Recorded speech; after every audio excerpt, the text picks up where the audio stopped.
യേശുവിൽ ഏറ്റവും പ്രിയമുള്ളവരെ, ഗുഡ്നസ് ടി വിയുടെ ബൈബിളിലെ സാമൂഹ്യ ദർശനം എന്ന പരമ്പരയിലെ ഒരു പുതിയ എപ്പിസോഡിലേക്ക് മാന്യ പ്രേക്ഷകരായ നിങ്ങളേവരെയും ഒത്തിരി സ്നേഹത്തോടെ സ്വാഗതം ചെയ്യുന്നു.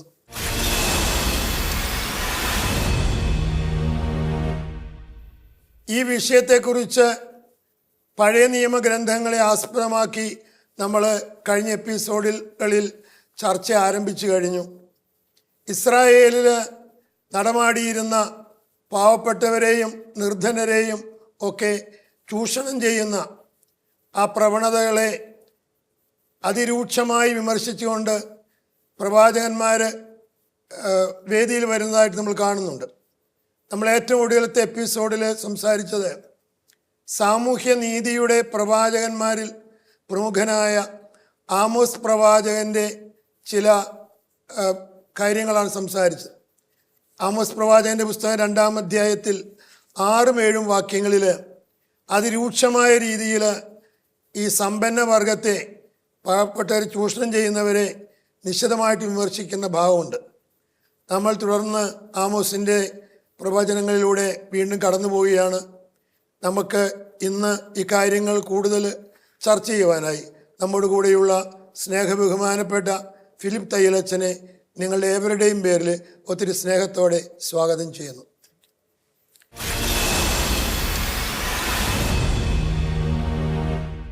പ്രിയപ്പെട്ട അച്ഛ, കഴിഞ്ഞ എപ്പിസോഡിൽ നമ്മൾ ആമോസ് പ്രവാചകൻ്റെ പുസ്തകം 2:6-7 ആണ് നമ്മൾ സംസാരിച്ചത്. അത് തുടർന്ന് പ്രവാചകൻ്റെ തുടർന്നുള്ള കാര്യങ്ങൾ ഒന്ന് പങ്കുവയ്ക്കുന്ന നന്നായിരിക്കും എന്ന് തോന്നുന്നു. സാറ് സൂചിപ്പിച്ചതുപോലെ ആമോസ് പ്രവാചകനാണ് പ്രവാചകന്മാരിൽ, പഴയ നിയമ പ്രവാചകന്മാരിൽ സാമൂഹ്യ നീതിയെക്കുറിച്ച് ഏറ്റവും കൂടുതലായിട്ട് സംസാരിച്ചിട്ടുള്ള പ്രവാചകന്. അതുകൊണ്ടാണ് അദ്ദേഹത്തെ പ്രത്യേകമായ വിധത്തിൽ സാമൂഹ്യ നീതിയുടെ പ്രവാചകനെന്ന് അദ്ദേഹത്തെ വിളിക്കുന്നത്, അദ്ദേഹം അറിയപ്പെടുന്നത്. അദ്ദേഹം സമൂഹത്തിലെ സമ്പന്ന വർഗത്തിൻ്റെ സുഖലോലുപതയെക്കുറിച്ച്, അവരെങ്ങനെയാണ് ദരിദ്രരെ ചൂഷണം ചെയ്ത് സമ്പന്നരായതെന്നും അവരെങ്ങനെയുള്ള ഒരു സുഖലോലുപതയോടുകൂടിയുള്ള ഒരു ജീവിതമാണ് നയിക്കുന്നതെന്നും അദ്ദേഹം പറയുന്നുണ്ട്. അവരുടെ സുഖലോലുപതയെ അതിനിശിതമായിട്ട് വിമർശിക്കുകയും അവർക്ക് സംഭവിക്കാനിരിക്കുന്ന വലിയ ശിക്ഷാവിധി, അവർ നേരിടാനിരിക്കുന്ന വലിയ ശിക്ഷാവിധിയെക്കുറിച്ച് അവരെ ഓർമ്മിപ്പിക്കുകയും ചെയ്യുന്നുണ്ട്. ഉദാഹരണമായിട്ട് ആമോസിൻ്റെ പുസ്തകം 6-ാം അധ്യായം 4 മുതൽ 6 വരെയുള്ള വാക്യങ്ങൾ സമ്പന്ന വർഗത്തിൻ്റെ സുഖലോലുപതയെ സൂചിപ്പിക്കുന്നതാണ്, വ്യക്തമാക്കുകയാണ്. സാറ് ആ ടെക്സ്റ്റ് ഒന്ന് വായിക്കാവൂ. ആമോസിൻ്റെ പുസ്തകം 6-ാം അധ്യായം 4 മുതൽ 6 വരെയുള്ള വാക്യങ്ങൾ. എങ്ങനെയാണ് അവർ ലക്ഷറിയിൽ ജീവിക്കുന്നത്? ദന്തനിർമ്മിതമായ തൽപ്പങ്ങളിൽ, വിരിച്ച മെത്തകളിൽ നിവർന്ന് ശയിക്കുകയും ആട്ടിൻപറ്റത്തിൽ നിന്ന് കുഞ്ഞാടുകളെയും കാലിക്കൂട്ടത്തിൽ നിന്ന് പശുക്കിടാങ്ങളെയും ഭക്ഷിക്കുകയും ചെയ്യുന്നവർക്ക് ദുരിതം. വീണാനാദത്തോടൊത്ത് അവർ വ്യർത്ഥഗീതങ്ങൾ ആലപിക്കുന്നു. ദാവീദിനെ പോലെ അവർ പുതിയ സംഗീതോപകരണങ്ങൾ കണ്ടുപിടിക്കുന്നു. ചഷകങ്ങളിൽ വീഞ്ഞു കുടിക്കുകയും വിശിഷ്ട ലേപനങ്ങൾ പൂശുകയും ചെയ്യുന്ന അവർ ജോസഫിൻ്റെ നാശം ഗണ്യമാക്കുന്നില്ല. അതിനാൽ അവരായിരിക്കും ആദ്യം പ്രവാസികളാവുക. നിങ്ങളുടെ വിരുന്നും മധുരോത്സവവും അവസാനിക്കാറായി. അപ്പം ഇവര്, ഈ സമ്പന്ന വർഗം അത്യാഡംബരത്തിൽ, സുഖലോലുപതയിൽ ജീവിക്കുന്നു. അത് ആരുടെ ചെലവിലാണെന്ന് കൂടി അദ്ദേഹം പറയുന്നുണ്ട്. ദരിദ്രരെ ചവിട്ടിമെതിക്കുന്നു, ദരിദ്രരെ ചൂഷണം ചെയ്യുന്നു. അങ്ങനെയുള്ള ആളുകൾ ഇതുപോലെ തന്നെ ആഡംബര ജീവിതം നയിക്കുന്നു. ദന്തനിർമ്മിതമായിട്ടുള്ള കട്ടിലുകളിൽ അവർ ശയിക്കുന്നു. അതുപോലെ തന്നെ അവർക്ക് ഇഷ്ടപ്പെട്ട വിശിഷ്ടമായിട്ടുള്ള മാംസം അവർ ഭക്ഷിക്കുന്നു. അത് ആട്ടിൻ കുട്ടികൾ, പശുക്കിടാങ്ങൾ, അപ്പോൾ അവയുടെ മാംസമൊക്കെ സോഫ്റ്റ് ആയിരിക്കും, സോഫ്റ്റാണ്, മൃദുലമായിട്ടുള്ള മാംസമാണ്. അധ്വാനിക്കാതെ അതെ. ആസ്വദിക്കാം. അപ്പം അത് എന്ന് പറഞ്ഞാൽ ആഡംബര ജീവിതം അവർ നയിക്കുന്നു എന്നുള്ളതാണ്. പിന്നെ വീഞ്ഞ് അവർ അവരുടെ വിരുന്നുകളിൽ വീഞ്ഞ് വിളമ്പുന്നു. അതുപോലെ തന്നെ വിലപിടിപ്പുള്ള സുഗന്ധ ലേപനങ്ങൾ അവരുപയോഗിക്കുന്നു. അപ്പം ഇങ്ങനെ അവരുടെ ആഡംബര ജീവിതത്തെക്കുറിച്ച് പ്രവാചകന് വിവരിക്കുന്നു. അപ്പം ഈ ആഡംബര ജീവിതം അവർ നയിക്കുന്നത് പാവപ്പെട്ടവരെ ചൂഷണം ചെയ്തുകൊണ്ട്, അവരെ കൊള്ളയടിച്ചുകൊണ്ട്, അവർക്ക് വേണ്ടി അധ്വാനിക്കുന്ന പാവപ്പെട്ടവൻ്റെ വിഷമം മനസ്സിലാക്കാതെ ജീവിക്കുന്ന ഇവർക്ക് സംഭവിക്കാനിരിക്കുന്ന വലിയ ദുരിതമാണ് അദ്ദേഹം പറയുന്നത്, ശിക്ഷയാണ് പറയുന്നത്. അതായത് അവരുടെ ജീവിതത്തിൻ്റെ ആഹ്ലാദ നിമിഷങ്ങൾ, ആഘോഷ നിമിഷങ്ങൾ അവസാനിക്കാറായി. അപ്പം ഇവരായിരിക്കും ശിക്ഷയ്ക്കായിട്ട് ആദ്യമായിട്ട് വിധിക്കപ്പെടുക, ഇവരായിരിക്കും വിപ്രവാസത്തിലേക്ക് പോവുക എന്ന് പറയുകയാണ്. ആ പോകുന്നതിൻ്റെ കാരണമായിട്ട് അദ്ദേഹം പറയുന്നത് ദൈവത്തിൻ്റെ നിയമം, ദരിദ്രനെ സംരക്ഷിക്കുക എന്നുള്ള ആ നിയമം അവരത് ലംഘിച്ചു. അത് പ്രവാചകന് കൂടെ അവർ ഓർമ്മിപ്പിക്കുന്നൊരു കാര്യമാണ്.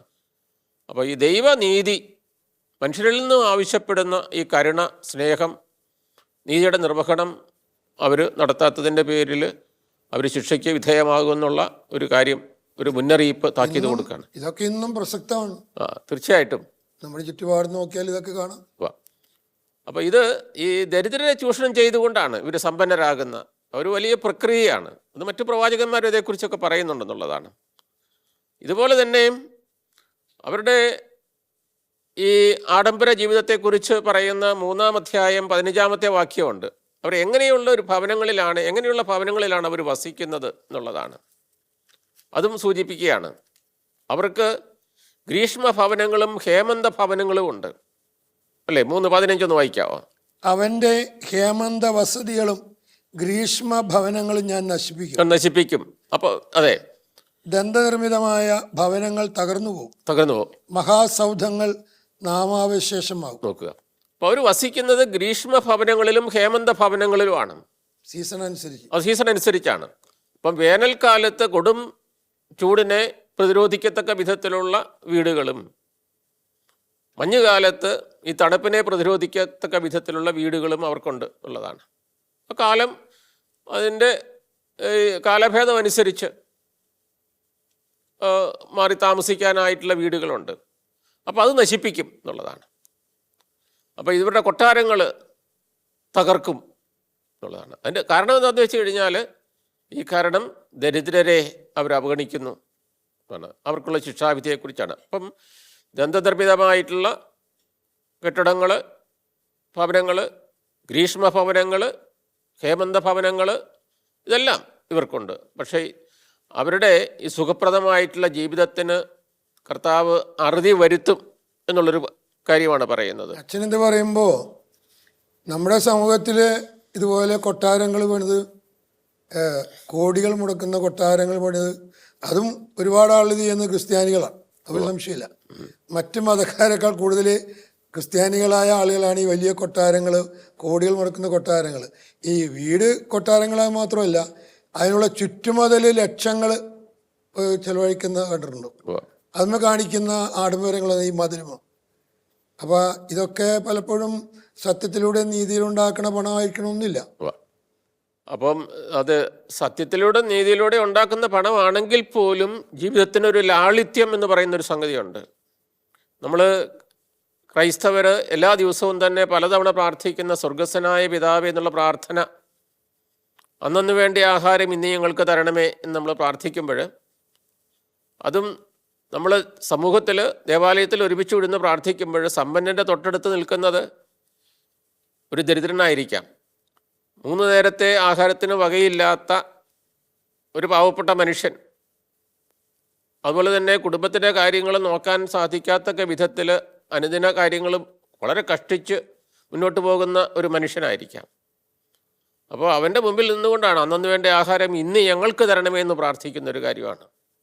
അപ്പം പങ്കുവയ്ക്കാനുള്ളൊരു ഉത്തരവാദിത്വം പ്രത്യേകിച്ച് ക്രൈസ്തവർക്കുണ്ടെന്നുള്ളത് ഓർക്കണം. അത് നീതിപൂർവം സമ്പാദിച്ചതാണെങ്കിൽ പോലും നമ്മൾ പുതിയ നിയമത്തിലേക്ക് വരുമ്പോഴത്തേക്കും നമ്മളതേക്കുറിച്ച് കൂടുതലായിട്ട് പുതിയ നിയമത്തിലെ സാമൂഹ്യ ദർശനത്തെക്കുറിച്ച് നമ്മൾ സംസാരിക്കുമ്പോഴേ ചിന്തിക്കുമ്പോഴേ അതേക്കുറിച്ച് നമുക്ക് പറയാമെന്നാണ് എനിക്ക് തോന്നുന്നത്. ഒരു സാമൂഹ്യ ഉത്തരവാദിത്വമുണ്ട്. എല്ലാ മനുഷ്യരെയും നിൻ്റെ സഹോദരൻ എവിടെ എന്നുള്ളൊരു ചോദ്യത്തിന് ഉത്തരം പറയേണ്ടത് എല്ലാ മനുഷ്യരുമാണ്. എല്ലാ മനുഷ്യർക്കും ആ ചോദ്യത്തിന് ഉത്തരം പറയേണ്ടതുണ്ട് എന്നുള്ളതാണ് ക്രൈസ്തവരെന്നുള്ള നിലയിൽ ഉള്ളതാണ്. അതുപോലെ തന്നെ വീണ്ടും 5-ാം അധ്യായം ആമോസിൻ്റെ പുസ്തകം, ഞാൻ എന്തുകൊണ്ടാണ് ഇത് പറയുന്നതെന്ന്, ഇത് ചില ടെക്സ്റ്റുകൾ ബൈബിളിലെ ചില വാക്യങ്ങൾ പറയുന്നതിൻ്റെ കാര്യം എത്ര രൂക്ഷമായിട്ടാണ് ആമോസ് ഈ സാമൂഹിക അനീതിക്കെതിരെ ആഞ്ഞടിക്കുന്നതെന്ന് പറയാൻ വേണ്ടിയിട്ടാണ്. 5-ാം അധ്യായം 11-12 വാക്യങ്ങൾ ഇത് തന്നെയാണ് ഓർമ്മിപ്പിക്കുന്നത്. ഇവരുടെ തിന്മയാണ് ഓർമ്മിപ്പിക്കുന്നത്. ദരിദ്രനെ ചവിട്ടി അരയ്ക്കുകയും അവനിൽ നിന്ന് അന്യായമായി ഗോതമ്പ് ഈടാക്കുകയും ചെയ്ത് നിങ്ങൾ ചെത്തി ഒരുക്കിയ കല്ലുകൊണ്ട് മാളിക പണിയുന്നു, എന്നാൽ നിങ്ങൾ അതിൽ വസിക്കുകയില്ല. മനോജ്ഞമായ മുന്തിരിത്തോപ്പുകൾ നിങ്ങൾ നട്ടുവളർത്തുന്നു, എന്നാൽ അതിലെ വീഞ്ഞ് നിങ്ങൾ കുടിക്കുകയില്ല. നോക്കുക, അപ്പൊ ഇവിടെ പറയുന്ന ഒരു കാര്യം, ദരിദ്രനെ ചവിട്ടി അരയ്ക്കുകയും, അപ്പം അവനോടുള്ള അവജ്ഞ എന്തുണ്ട്, ദരിദ്രനെ കുറിച്ചുള്ള അവജ്ഞയാണ്. ചവിട്ടി അരയ്ക്കുക എന്ന് പറയുന്നത് നമ്മുടെ കാൽപാദങ്ങളുടെ കീഴിലാക്കുക എന്നുള്ളതാണ്. കാൽപാദങ്ങൾ വ്യക്തിത്വത്തെ പോലും അതെ അതെ അവനെ അവജ്ഞയോടുകൂടി നോക്കുക എന്നുള്ളതാണ്. ദൈവത്തിൻ്റെ ഛായയിൽ സൃഷ്ടിക്കപ്പെട്ടവരാന്ന് ഓർത്തോണം. നമ്മൾ ഉൽപ്പത്തി പുസ്തകത്തിൽ നമ്മൾ കാണുന്ന ഒരു യാഥാർത്ഥ്യമാണല്ലോ അത്. ദൈവത്തിൻ്റെ ഛായയിൽ എല്ലാ മനുഷ്യരും സൃഷ്ടിക്കപ്പെട്ടു. ദരിദ്രനായതിൻ്റെ പേരിൽ അവനെ ചവിട്ടി അരയ്ക്കുകയും അവനിൽ നിന്ന് അന്യായമായ ഗോതമ്പ് ഈടാക്കുകയും ചെയ്ത്, അതായത് ഈ ഭൂമി പാട്ടത്തിന് കൊടുക്കുന്നു, ദരിദ്രരായിട്ടുള്ള മനുഷ്യർ അവിടെ വേല ചെയ്യുന്നു, എന്നിട്ട് അവന് വലിയ പാട്ടത്തിനാണ് കൊടുക്കുന്നത് ഓർക്കണം. ഒരുപക്ഷെ വിളവ് വളരെ തുച്ഛമായിരിക്കും, പക്ഷെ പാട്ടം ഇതിൻ്റെ അനുസരിച്ച് അത് കുറയ്ക്കുന്നില്ല. അപ്പം വലിയ പാട്ടത്തിന് കൊടുക്കുകയും ഗോതമ്പ് ഈടാക്കുകയും ചെയ്ത് നിങ്ങൾ ചെത്തിയൊരുക്കിയ കല്ലുകൊണ്ട് മാളിക പണിയുന്നു എന്നുള്ളതാണ്. ചെത്തിയൊരുക്കിയ മിനുസപ്പെടുത്തിയ കല്ലുകൊണ്ട് മാളിക പണിയുന്നു എന്നുള്ളതാണ്. കാട്ടുകല്ല് കൊണ്ടൊന്നുമല്ല, ചെത്തിയൊരുക്കിയ ഇതുകൊണ്ട് മാളിക പണിയുന്നു. ആഡംബരം. എന്നാൽ നിങ്ങൾ അതിൽ വസിക്കുകയില്ല. മനോജ്ഞമായ മുന്തിരിത്തോപ്പുകൾ നിങ്ങൾ നട്ടുവളർത്തുന്നു, എന്നാൽ അതിലെ വീഞ്ഞു നിങ്ങൾ കുടിക്കുകയില്ല എന്നുള്ളതാണ്. അപ്പോൾ നിങ്ങളുടെ ഈ ഉത്സവങ്ങളും ആഘോഷങ്ങളുമൊക്കെ അവസാനിക്കാറായി എന്ന് സമ്പന്ന വർഗത്തോട് പറയുകയാണ്. ഒരു മുന്നറിയിപ്പാണ് അതാണ്. അപ്പോൾ എന്തുമാത്രം, അപ്പോൾ ഇവിടെ ഒരു പണിഷ്മെൻ്റാണ് അതും ഇവിടെ പറയുന്നത്. കാരണം വെച്ച് കഴിഞ്ഞാൽ നിങ്ങൾ ഈ ദരിദ്രനെ മറക്കുന്നു, അവനെ അവജ്ഞയോടുകൂടി വീക്ഷിക്കുകയും അവന് അവജ്ഞയോടുകൂടി പെരുമാറുകയും ചെയ്യുന്നവനോട്. അപ്പോൾ ഇവർ സമ്പന്ന വർഗത്തിലെ സ്ത്രീകളെക്കുറിച്ച് പറയുന്നുണ്ട്. അത് ആമോസിൻ്റെ പുസ്തകത്തിൽ നമ്മൾ കാണുന്ന ഒരു കാര്യമാണ്. 4-ാം അധ്യായം 1-ാമത്തെ വാക്യത്തിൽ അവരെക്കുറിച്ചുള്ളൊരു ചെറിയ ഒരു വിവരണമാണ്. 4-ാം അധ്യായം 1-ാമത്തെ വാക്യം.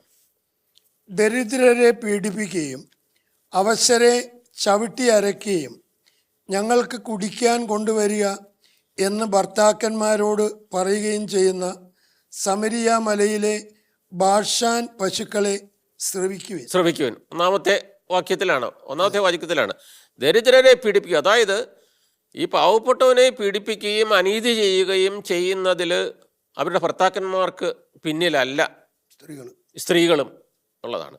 അദ്ദേഹത്തെ അവരെ സംബോധന ചെയ്യും. ദരിദ്രരെ പീഡിപ്പിക്കുകയും അവരെ ചവിട്ടി അരയ്ക്കുകയും, ഇവിടെ കാണിക്കുന്നത് ഒരു അവജ്ഞയാണ്. അവരെ ചവിട്ടി അരയ്ക്കുകയും ചെയ്യുന്ന ഒരു ക്രൂരമായിട്ടുള്ള വിനോദം പോലെയാണ് വാസ്തവത്തിൽ. മനുഷ്യന്റെ മഹത്വം വിലമതിക്കുന്നില്ല. മനുഷ്യന്റെ മഹത്വം വിലമതിക്കുന്നില്ല. അവരെ ചവിട്ടി അരയ്ക്കുകയും ഞങ്ങൾക്ക് കുടിക്കാൻ കൊണ്ടുവരിക എന്ന് ഭർത്താക്കന്മാരോട് പറയുകയും ചെയ്യുന്ന ഉള്ളതാണ്. എന്ന് പറഞ്ഞാൽ അവരുടെ ധിക്കാരം, അവരുടെ അഹങ്കാരം, അവരുടെ ഗർവ് ഇത് സൂചിപ്പിക്കുകയാണ്. ഭർത്താക്കന്മാരുടെ മേൽ കുതിര കയറുന്ന ഒരവസ്ഥയാണ് അതെ ആ സംസാരം. അപ്പോൾ അവരെ വിളിക്കുന്ന ഒരു കാര്യമുണ്ട്, നമ്മൾ ശ്രദ്ധിക്കേണ്ടതാണത്. ഈ ബാഷാൻ പശുക്കൾ എന്ന് പറഞ്ഞത് അതെ, സമരിയ മലയിലെ ബാഷാൻ പശുക്കളെ ശ്രവിക്കുവിൻ എന്നാണ് പറയുക. അതെന്താണ് അതിൻ്റെ? അവരെ സമരിയ മലയിലെ ബാഷാൻ പശുക്കളോടാണ് അദ്ദേഹം താരതമ്യപ്പെടുത്തുന്ന. ഈ ബാഷാൻ എന്ന് പറയുന്ന സ്ഥലം യോർദാൻ നദിയുടെ കിഴക്ക് വശത്താണ്, മറുകരയിൽ അക്കരയാണ്, അത് കിഴക്ക് വശത്ത്. അത് വളരെ ഫലഭൂയിഷ്ഠമായിട്ടുള്ള സ്ഥലമാണ്. അങ്ങനെ വളരെ ഫലഭൂയിഷ്ഠമായിട്ടുള്ള ഈ സ്ഥലത്ത് അത് കൃഷി സ്ഥലമാണ്. അതുപോലെ തന്നെ ഈ പശുക്കളെയൊക്കെ മേയാനായിട്ട് വിടും. കാരണം ആർത്ത് വളരുന്നതാണ് ഇവിടുത്തെ പുല്ലൊക്കെ പറയുന്നത്, വിവിധതരം പുല്ലുകളുണ്ട്. അപ്പോൾ അവിടെ ഇങ്ങനെ അലഞ്ഞ് മേയുന്ന ഈ പശുക്കൾ നമുക്കറിയാം ഇഷ്ടം പോലെ തീറ്റയുണ്ടെന്നുണ്ടെങ്കിൽ അത് കൊഴുക്കും എന്നുള്ളതാണ്. കൊഴുക്ക് മാത്രമല്ല, മേനി അഴകും ഉണ്ടാകും. അത് വളരെ കൊഴുത്ത മേനി അഴകുള്ള പശുക്കളാണ്. ആ പശുക്കളോടാണ് സമ്പന്ന വർഗത്തിലെ ഗർഭിഷ്ഠരായിട്ടുള്ള ഭർത്താക്കന്മാരോട് കൽപ്പിക്കുന്ന ഈ സ്ത്രീകളോട്, സുഖലോലുപതയിൽ കഴിയുന്ന ഈ അലസരമായിട്ട് ജീവിക്കുന്ന, അങ്ങനെയാണ് പശുക്കൾ ഇങ്ങനെ മേഞ്ഞു കിടക്കുന്ന, ഇഷ്ടംപോലെ നിന്ന് കഴിഞ്ഞിട്ട് പിന്നെ വേറെ എന്താ ചെയ്യുന്നത്, അത് തണലത്തെ കിടക്കുകയാണ്. അങ്ങനെ കണ്ടിട്ടുണ്ട്. പക്ഷേ തിന്നാനൊന്നും ഇല്ലാത്ത പശുക്കൾ എന്ന് പറയുന്നത് അത് മുഴുവൻ സമയവും ഇങ്ങനെ അലഞ്ഞു നടക്കുകയാണ്, തീറ്റയ്ക്ക് വേണ്ടിയിട്ട് ഇങ്ങനെ അലയുകയാണ്. മറ്റത് ഇഷ്ടം പോലെ പുല്ലുമൊക്കെ തിന്ന് സമൃദ്ധിയിലൊക്കെ ജീവിച്ച് കഴിഞ്ഞ് കുറച്ച് കഴിയുമ്പോഴത്തേക്കും തണലിൽ കിടന്ന് അത് വിശ്രമിക്കും എന്നുള്ളതാണ്. അപ്പം ബാഷാൻ പശുക്കളാണ്. അപ്പം ഈ സങ്കീർത്തന പുസ്തകത്തിൽ 22-ാമത്തെ സങ്കീർത്തനത്തിൽ നമ്മൾ അവിടുത്തെ കാളക്കൂറ്റന്മാരെ കുറിച്ച് പറയുന്നുണ്ട്. സങ്കീർത്തനം 22:12 അവിടുത്തെ കാളകളെ കുറിച്ച് പറയുന്ന ഒരു ഇതാണ്.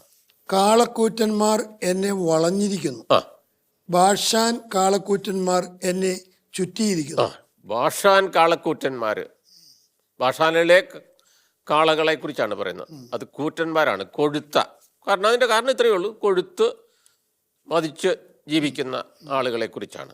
അപ്പം ഇങ്ങനെ ഇവരുടെ ഗർവിനും ധിക്കാരത്തിനും പ്രവചനം പറയുന്നൊരു കാര്യമാണ്. അറുതി വന്നു കഴിഞ്ഞു അവർക്ക് എന്താണ് സംഭവിക്കാൻ പോകുന്നതെന്നുള്ളത് 2-3 വാക്യങ്ങളിൽ, ആമോസിൻ്റെ പുസ്തകത്തിൽ 4-ാം അധ്യായം 2-3 വാക്യങ്ങളിൽ പറയുന്നുണ്ട്. ഇങ്ങനെയുള്ള ഈ സ്ത്രീകൾക്ക് ദരിദ്രരെ ചവിട്ടി അരയ്ക്കുന്ന, ദരിദ്രരെ പീഡിപ്പിക്കുന്ന, ഗർഭിഷ്ഠരായിട്ടുള്ള ഈ സ്ത്രീകൾക്ക് സംഭവിക്കാൻ പോകുന്നത് എന്തെന്ന് 4-ാം അധ്യായം 2-3 വാക്യങ്ങളിൽ പറയുന്നുണ്ട്. ഒന്നുകൂടെ വായിക്കാം. ശത്രു നിങ്ങളെ കൊളുത്തിട്ടയക്കുന്ന നാൾ വരുന്നു, നിങ്ങളിൽ അവസാനത്തേതിനെയും അവർ ചൂണ്ടയിൽ കോർത്തു വലിക്കും. കർത്താവ് അരുളി ചെയ്യുന്നു, നിങ്ങൾ ഓരോരുത്തരും അടുത്തുള്ള മതിൽ പിളർപ്പുകളിലൂടെ പുറത്തു കടക്കും, ഹെർമോണിലേക്ക് നിങ്ങൾ വലിച്ചെറിയപ്പെടും ഉള്ളതാണ്. അവർക്കും കഠിനമായിട്ടുള്ള ശിക്ഷാവിധിക്കുള്ള കാരണവും ഇതുതന്നെയാണ്. നീതി നിഷേധിക്കുന്നു, ദരിദ്രനെ അവഗണിക്കുകയും അവനെ പീഡിപ്പിക്കുകയും ചെയ്യുന്നു ഉള്ളതാണ്. അപ്പം ഇങ്ങനെ സമ്പന്ന വർഗത്തിൻ്റെ സുഖലോലുപതയും അവർക്ക് നേരിടാനുള്ള ശിക്ഷാവിധിയെക്കുറിച്ചും പറയുന്നു. ഇനി വീണ്ടും നമുക്ക് കാണാനായിട്ട് സാധിക്കുന്ന ഒരു കാര്യം വ്യാപാരികളുടെ കൊള്ളലാഭത്തെക്കുറിച്ചാണ് പറയുന്നത്. സമൂഹത്തിൽ നടമാടുന്ന തിന്മകളെക്കുറിച്ച് പറയുമ്പോൾ അദ്ദേഹം വ്യാപാരികളുടെ എല്ലാ വിഭാഗത്തിൽപ്പെട്ട ആളുകളെക്കുറിച്ച് പറയുന്നുണ്ട്. ഇനി വ്യാപാരികളുടെ കൊള്ളലാഭം, അവർക്ക് നേരിടാനുള്ള ശിക്ഷ, ഇതേക്കുറിച്ച് പറയുന്നുണ്ട്. 8-ാമത്തെ അധ്യായം 4 മുതൽ 6 വരെയുള്ള വാക്യങ്ങൾ സാറൊന്ന് വായിക്കാവോ? ദരിദ്രരെ ചവിട്ടിമെതിക്കുകയും പാവപ്പെട്ടവരെ നശിപ്പിക്കുകയും ചെയ്യുന്നവരെ കേൾക്കുവിൻ. അവരെ വിളിക്കുന്നത് അങ്ങനെ തന്നെയാണ്. ദരിദ്രരെ ചവിട്ടി മെതിക്കുകയും പാവപ്പെട്ടവരെ നശിപ്പിക്കുകയും ചെയ്യുന്നവരെ കേൾക്കുവിൻ എന്നുള്ളതാണ്. ധാന്യങ്ങൾ വിറ്റഴിക്കേണ്ടതിന് അമാവാസി കഴിയുന്നതെപ്പോൾ, ഗോതമ്പ് വിൽക്കേണ്ടതിനും ഏഫ ചെറുതാക്കുന്നതിനും ഷെക്കൽ വലുതാക്കുന്നതിനും കള്ളത്തുലാസ് കൊണ്ട് കച്ചവടം ചെയ്യുന്നതിനും ദരിദ്രരെ വെള്ളിക്കും നിരാലംബരെ ഒരു ജോടി ചെരുപ്പിനും വിലയ്ക്ക് വാങ്ങേണ്ടതിനും പതിര് വിറ്റഴിക്കേണ്ടതിനും സാപത്ത് കഴിയുന്നത് എപ്പോൾ എന്ന് നിങ്ങൾ ചോദിക്കും. അതാണ്, അതായത് ഈ വ്യാപാരികൾ എടുക്കുന്ന കൊള്ളലാഭത്തെക്കുറിച്ച് പറയുകയാണ്. ഈ കൊള്ളലാഭം വളരെ പലതരത്തിലുള്ള വഞ്ചനയാണ് അവർ ചെയ്യുന്നതെന്ന് ഓർക്കണം. അപ്പം ഇവർ ഈ ദേവാലയത്തിൽ പോയി പ്രാർത്ഥിക്കുന്നവരും ബലിയർപ്പിക്കുന്നവരും കൃത്യമായിട്ട് ഭക്താനുഷ്ഠാനങ്ങൾ നിർവഹിക്കുന്നവരുമാണ്. അതുകൊണ്ടാണ്, അതായത് ഇവിടെ പറയുന്നു അമാവാസി കഴിയുന്നതെപ്പോൾ, ഇതാണ് കേൾക്കുവിൻ, ധാന്യങ്ങൾ വിറ്റഴിക്കേണ്ടതിന് അമാവാസി കഴിയുന്നതെപ്പോൾ, ഗോതമ്പ് വിൽക്കേണ്ടതിന് എഫ ചെറുതാക്കുന്നതിനും ഷെക്കൽ വലുതാക്കുന്നതിനും കള്ളത്തുലാസ് കൊണ്ട് കച്ചവടം ചെയ്യുന്നതിനും ദരിദ്രരെ വെള്ളിക്കും നിരാലംബരെ ഒരു ജോടി ചെരുപ്പിനും വിലയ്ക്ക് വാങ്ങുന്നതിനും പതിര് വിറ്റഴിക്കേണ്ടതിനും സാപത്ത് കഴിയുന്നത് എപ്പോൾ എന്ന് നിങ്ങൾ ചോദിക്കുന്നു. എങ്ങനെയെങ്കിലും ഒന്ന് അതെ വേണം ഈ അതെ പണിക്ക് പോകാൻ. അതെ, സാപത്ത് ദിവസം എന്ന് പറയുന്നത് പരിശുദ്ധമായിട്ട് ആചരിക്കണം. അപ്പോൾ അവിടെ ആ സമയത്ത് മറ്റ് ജോലികളിലൊന്നും ഏർപ്പെടാനായിട്ട് പാടില്ല. അതാണ് യഹൂദ നിയമം എന്ന് പറയുന്നത്. വ്യാപാരികൾ വ്യാപാരമൊക്കെ നിർത്തണം. പക്ഷേ ഈ ദിവസം ഈ അമാവാസിയും സാപത്തുമൊക്കെ ആഘോഷിക്കുമ്പോഴും, അതായത് ജോലിയിൽ നിന്നൊക്കെ വിരമിക്കുമ്പോഴും വ്യാപാരമൊക്കെ നിർത്തുമ്പോഴും അവരുടെ ചിന്ത, ഭക്ത കാര്യങ്ങളിലൊക്കെ ഏർപ്പെടുമ്പോഴും അവരുടെ ചിന്ത എന്താണ്? അവരെന്താണ് ചെയ്യാൻ പോകുന്നത്? തുടർന്ന് ഇത് കഴിഞ്ഞിട്ട്, ഈ ദിവസം കഴിഞ്ഞിട്ട് ചെയ്യാൻ പോകുന്നത് എന്താണ്? ഷെക്കൽ വലുതാക്കുന്നതിനും കള്ളത്തലാസ് കൊണ്ട് കച്ചവടം ചെയ്യുന്നതിനും ദരിദ്രരെ വെള്ളിക്കും നിരാലംബരെ ഒരു ജോടി ചെരുപ്പിനും വിലയ്ക്ക് വാങ്ങുന്നതിനും പതിര് വിറ്റഴിക്കേണ്ടതിനും സാപത്ത് കഴിയുന്നത് എപ്പോൾ എന്ന് നിങ്ങൾ ചിന്തിക്കുന്നുള്ള കള്ളത്തൂക്കവും ആണ്, കള്ളയളവും. അത് നമ്മൾ നിയമാവർത്തനത്തിലൊക്കെ നമ്മൾ കാണുന്നൊരു കർത്താവ് വെറുക്കുന്നൊരു കാര്യമാണ്. ലേവ്യരുടെ പുസ്തകം 19, 35, 36 നമ്മൾ കാണുന്ന ഒരു കാര്യമാണ്. കള്ളത്രാസ് കർത്താവ് വെറുക്കുന്നു എന്നുള്ളതാണ്. അപ്പം അത് ഉപയോഗിച്ചാണ് ഒന്ന് കൊള്ളലാഭം നേടുന്നു, അതുപോലെ തന്നെ പതിര് വിറ്റാന്നുള്ളതാണ്. അതത് ധാന്യത്തിൽ പതിര് കയറ്റിയാണ് വിൽക്കുന്നതെന്നുള്ളതാണ്. ഇന്ന് ആ സമൂഹത്തിൽ നടക്കുന്ന ഒരു പണ്ട് മുതൽ നടക്കുന്നത്, ഇപ്പോഴും അത് പണ്ട് നടന്നിരുന്ന കാര്യങ്ങൾ ഇപ്പോഴും ഒരു വിധത്തിൽ അല്ലെങ്കിൽ മറ്റൊരു വിധത്തിൽ നടക്കുന്നുള്ളതാണ്. അപ്പോൾ ഇവിടെ ഭക്ഷണ സാധനങ്ങൾക്ക് മാത്രമല്ല മായം ചേർക്കുന്നത്. അതുകൊണ്ട് നമ്മൾ ചിന്തിക്കേണ്ട ഒരു കാര്യമാണ്. ജീവൻ നിലനിർത്താൻ വേണ്ടിയിട്ട് മനുഷ്യർ ഉപയോഗിക്കുന്നതാണ് ഭക്ഷണ സാധനങ്ങൾ. അതുപോലെ തന്നെ ജീവൻ നിലനിർത്താൻ വേണ്ടിയിട്ട് ഉള്ളതാണ് മരുന്ന്. മരുന്നിലുണ്ട് അല്ലേ, ധാരാളം പിടിച്ചിട്ടുണ്ട്. അപ്പം ഇത് രണ്ടിലും അപ്പം ഇങ്ങനെ മനുഷ്യൻ്റെ അത്യാഗ്രഹം ഇതാണ്. അപ്പം അത് ആരെയാണ് ബാധിക്കുന്നതെന്ന് പറയുന്ന സാധാരണക്കാരായിട്ടുള്ള മനുഷ്യരെയാണ് അത് ബാധിക്കുന്നുള്ളതാണ്. അപ്പോൾ ഇവർ ശിക്ഷയ്ക്ക് വിധേയരാകും എന്നുള്ള പിന്നീടുള്ള വാക്യങ്ങളിൽ നമ്മൾ കാണുന്നൊരു കാര്യമാണ്. അതും വ്യാപാരികൾ നേരിടാൻ പോകുന്ന വലിയ വിപത്തിനെക്കുറിച്ച് ഓർമ്മിപ്പിക്കുകയാണ്. ഇനി മറ്റൊരു കൂട്ടരെക്കുറിച്ച് പറയുന്നുണ്ട്. അവർ ന്യായാധിപന്മാരാണ്. ന്യായാധിപന്മാരുടെ അനീതിയെക്കുറിച്ച് നമുക്ക് അത് അടുത്ത എപ്പിസോഡിലേക്ക് പോകുന്നതായിരിക്കും നല്ല ആഴ്ച. നമുക്ക് ഈ എപ്പിസോഡ് അവസാനിപ്പിക്കാനുള്ള സമയമായി. പ്രിയപ്പെട്ടവരെ, നമ്മൾ ഈ എപ്പിസോഡിൽ ചിന്തിച്ചുകൊണ്ടിരുന്നത് ആമോസ് പ്രവാചകൻ ആ നാളുകളിൽ സമൂഹത്തിൽ നടന്നുകൊണ്ടിരുന്ന നിർധനർക്കും ആലംബഹീനർക്കും എതിരായി സമ്പന്നരും